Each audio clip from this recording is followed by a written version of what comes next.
ஒரு காலத்துல யோபை குறித்து தேவனை குறித்து ரொம்ப உறவை நான் கேட்டுக்கிறேன். பிரசங்கத்துல யோபுக்கும் தேவனுக்குள்ள உறவை பெருமையா பேசுவாங்க, மோசைக்கும் தேவனுக்குள்ள உறவை பெருமையா பேசுவாங்க. இதெல்லாம் நான் பிரசங்கத்துல கேட்டிருக்கிறேன். நான் இப்ப சொல்றேங்க, இந்த புதிய உடன்படிக்கையில இருக்க பாருங்க, அந்த மனுஷருக்கும் பிதாவுக்குள்ள உறவை மிஞ்சி எங்கேயுமே கிடையாது. ஏன்னா அந்த உறவு இயேசு கிறிஸ்துவும் பிதாவுக்குள்ள உறவு. அல்லேலூயா. அதான் சொல்லப்படுது, பூரண பிரமாணத்தை விட்டுப்பது அதிலே நடவுங்கள். ஆமென்.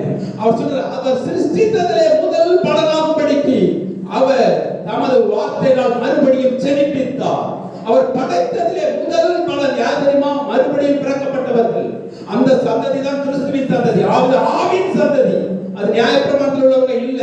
ஆமென். பாக்கியவான்கள் என்று சொல்லப்படுகிறது. தாவீது சங்கீதத்தில் சொல்லுகிறார், எவருடைய பாவங்கள் மன்னி